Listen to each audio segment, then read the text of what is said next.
આણંદ તાલુકાના Chikhodra bank of Baroda શાખાના લોકરમાંથી 60 તોલા સોનું તથા ₹10.50 લાખની રોકડના ચોરીમાં ગુનામાં સંડોવાયેલા બેંકના પટાવાળાની આણંદ લોકલ ક્રાઇમ બ્રાન્ચે પોલીસે ધરપકડ કરી હતી. તેને કોર્ટમાં રજૂ કરતા કોર્ટે 7 દિવસના રિમાન્ડ મંજૂર કરતા એલસીબી પોલીસ દ્વારા આરોપીની વધુ પૂછપરછ હાથ ધરવામાં આવી છે. આણંદના ચિખોદરા ગામની બેંક ઓફ બરોડા શાખામાં લોકરમાંથી થયેલી ચોરીના કેસમાં બેંકના પટાવાળાએ સરેન્ડર કર્યું હતું.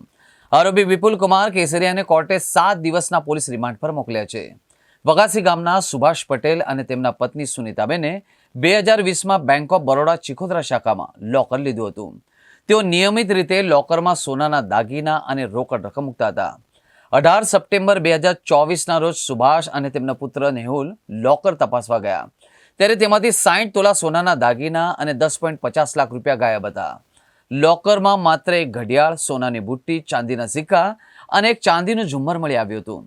તપાસમાં જાણવા મળ્યું કે બેંકના પટાવાળા વિપુલ કેસરિયાએ લોકરની ડુપ્લિકેટ ચાવી બનાવી હતી. તેણે માસ્ટર કી અને ડુપ્લિકેટ ચાવીનો ઉપયોગ કરી ચોરી કરી હતી. સુભાષની ફરિયાદના આધારે પોલીસે બેન્કિંગ રેગ્યુલેશન એક્ટ હેઠળ ગુનો નોંધ્યો હતો. આરોપીએ આગોતરા જામીન માટે સેશન્સ કોર્ટ, હાઈકોર્ટ અને સુપ્રીમ કોર્ટમાં અરજી કરી હતી. તમામ કોર્ટે જામીન ના મંજૂર કર્યા બાદ તેને 2 અઠવાડિયામાં સરેન્ડર કરવાનો આદેશ આપ્યો હતો. હવે આણંદ એલસીબી પોલીસે 27 માર્ચ 2025 સુધી આરોપીની પૂછપરછ કરશે. તારીખ 25/12/2024ના રોજ સુભાષભાઈ કાંતિભાઈ પટેલ, રહેવાસી વઘાસી, આણંદ નાઓએ આણંદ રૂરલ પોલીસ સ્ટેશનમાં આવી પોતાની ફરિયાદ હકીકત જાહેર કરેલ કે તેમનું ચિખોદરા બેંક ઓફ બરોડા શાખામાં તેમની તથા તેમના પત્નીના નામે લોકર હતું. એ લોકરમાં તારીખ 18/9/2024 પહેલાં તારીખ 7/2/2024 વચ્ચે કોઈપણ સમયે ત્યાંના પટાવાળા તરીકે ફરજ બજાવતા વિપુલ કુમાર વિનુભાઈ કેસરિયાએ ડુપ્લિકેટ ચાવી બનાવી લોકરમાંથી ₹60 તોલા સોનું અને ₹10,50,000ની સગે વગે કરી દીધેલ હોવાની ફરિયાદ આપતા આ બાબતે આણંદ રૂરલ પોલીસ સ્ટેશનમાં ગુનો રજીસ્ટર કરવામાં આવેલો.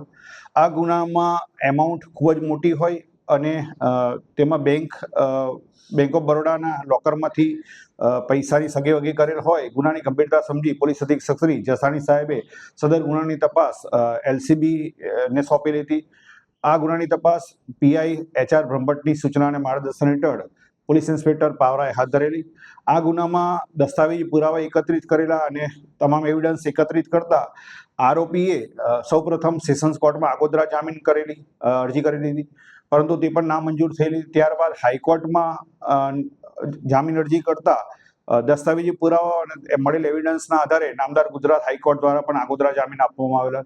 ત્યારબાદ સદર આરોપીએ નામદાર સુપ્રીમ કોર્ટમાં પણ આગોતરા જામીન માટે અરજી કરેલી હતી, પરંતુ એકત્રિત કરેલા પુરાવાના આધારે નામદાર સુપ્રીમ કોર્ટે પણ તેઓના જામીન મંજૂર કરેલા નહીં અને તેમને 2 વીકમાં સરેન્ડર કરવા માટે સૂચના આવેલ. જે અનુસંધાને આરોપી વિપુલ કુમાર વિનુભાઈ કેસરિયા તારીખ 20/3/2025ના રોજ એલસીબી સમક્ષ સરેન્ડર થતા આ ગુનાના કામે તેઓની ધરપકડ કરવામાં આવેલી છે અને તેઓને નામદાર કોર્ટમાં રજૂ કરી તારીખ 27/3/2025ના દિન 7ના પોલીસ કસ્ટડી રિમાન્ડ મેળવવામાં આવેલા છે.